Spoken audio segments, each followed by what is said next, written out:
Hi, this is Jacob Erdy with MarketingPlayBook.co, and today we're covering how to set up a conversion pixel to track your sales inside Adwords. So without further ado, let's go ahead and get started. So I'm going to go to the Tools button.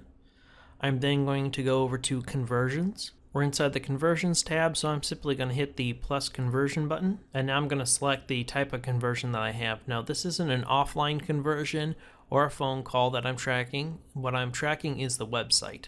So I'll go ahead and in this instance, I'm tracking the website anyways. If you do have it where it's phone calls, you can always set that up. If you have an app, you can always try setting it up for that. But for most people, it's going to be website that they are setting up. So I'm going to go ahead and give the conversion pixel a name. And I do generally recommend that it's fairly generic in nature. So if I was actually doing a sale, I'll go ahead and put sale in here.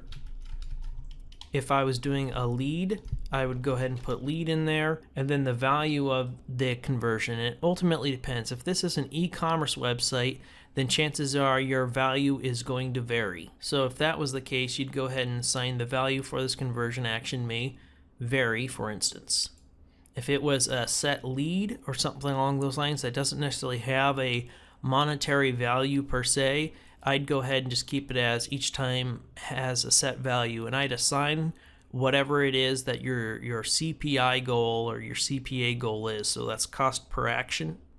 So this might be if for somebody downloading a particular product or service for you, or maybe signing up to your newsletter, something along those lines. We'll actually set it up like it's a conversion on a website, and here we can go ahead and put in just the average conversion amount for our site, which we'll just put as $24, and then we'll hit done. You could always do assign no value at all, but I do recommend that you do assign a monetary value to it. And then how do you want to count the conversions? Every conversion or just one time? Just one time means, let's say I had a customer come back 3 times to order 3 different products over the next 30 days.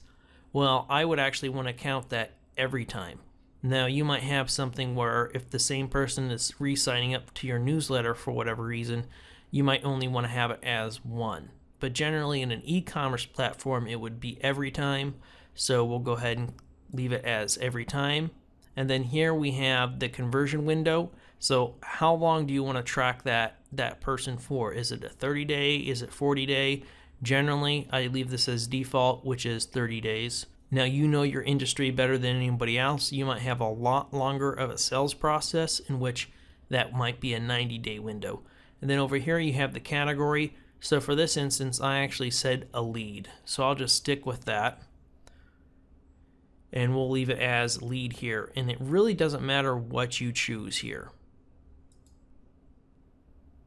And then including conversions, yes. And the reason why you want to include this in conversions is so it shows up inside the AdWords interface, and you can actually use this as part of a bidding strategy, which we're going to get to at a later time here. And when you have it on as a bidding strategy, basically AdWords can help automatically optimize your campaign to find you more customers once it has some conversion data. And by keeping this checked, we're saying, yes, AdWords, use this data at a later date or now to help us optimize our conversions. So I'm going to go ahead and hit that yes, and then just save and continue. If you notice you did something wrong, you can always go back in and edit. It really doesn't matter. And now is what we're going to be doing is we are given the conversion code. So we can go ahead and take this code and place this code on our website. Now, if this was, let's say this was just lead data, right? This wasn't a per sale. And if it was a lead data, that's probably not $24. I'd probably list that as $2 or $3. But if this was a per lead basis, I can go ahead and just put this code in on the thank you page. So after somebody subscribes or does the specific action I want on the landing page and they hit submit on that thank you page, I'd go ahead and enter in this data. However, if you're running an e-commerce site, it's a bit different. If this were an e-commerce site, you'd want this value right here to be variable, because people will be purchasing multiple items from you and items that have different values. So you're going to want this number to be dynamic and basically auto insert it in.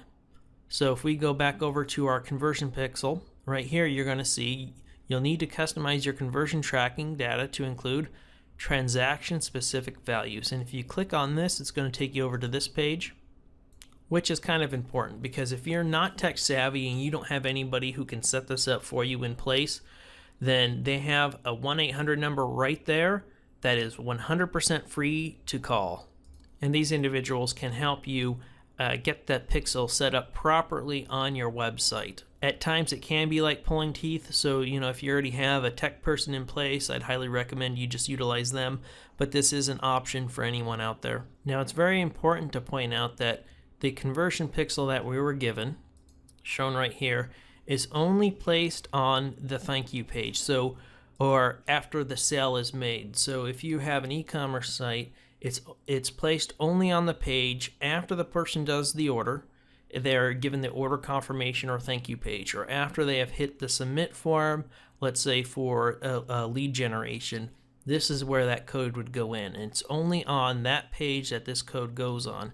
Now to modify this value is what you're going to have to do is you're going to have to pass on the conversion value and dynamically insert it into the conversion value. And this is why it's not necessarily easy for a lot of people who are not tech savvy. Now, if you're using WooCommerce, there's a number of plugins out there that can do this automatically for you. And WooCommerce is a platform just for WordPress, or I shouldn't say just for WordPress, but very, very common with WordPress. Now to actually set that value dynamically, there's a number of different ways to do it, and it all depends upon the website code that you're using. For PHP, for instance, if you're using PHP code, is what you're going to do is you're going to take this value passed on, you're going to replace it right here, and that is going to be in the conversion value. If what I'm saying is confusing for you, then chances are you're going to have to hire a tech individual to come out and actually place the code for you.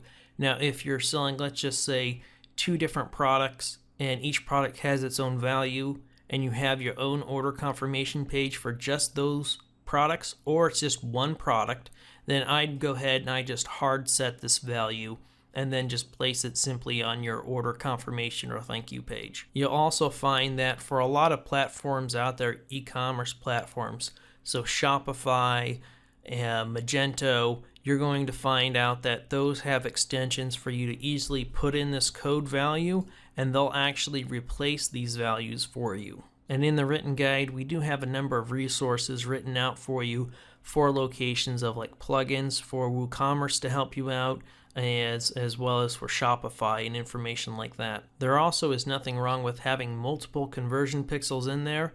So you can go ahead and create, one conversion pixel just for leads. So if I'm a service-based industry and I had a form that I wanted somebody to fill out for an immediate callback, for instance, instead of just having them call me, which I could do, I could use the telephone conversion and dynamically insert a telephone ID and have that associated back to AdWords, or I could have them fill out that form, and as soon as they hit the submit on that form, I have this conversion code in there. However, as I was saying before, there's nothing wrong with having multiple conversions set up. So I just set up one conversion code here. I can go ahead and go back into AdWords. I'll hit done, and we're going to see that there's the one that I just created. I can go ahead and just do another conversion code and do it. Okay, now we want to track phone calls.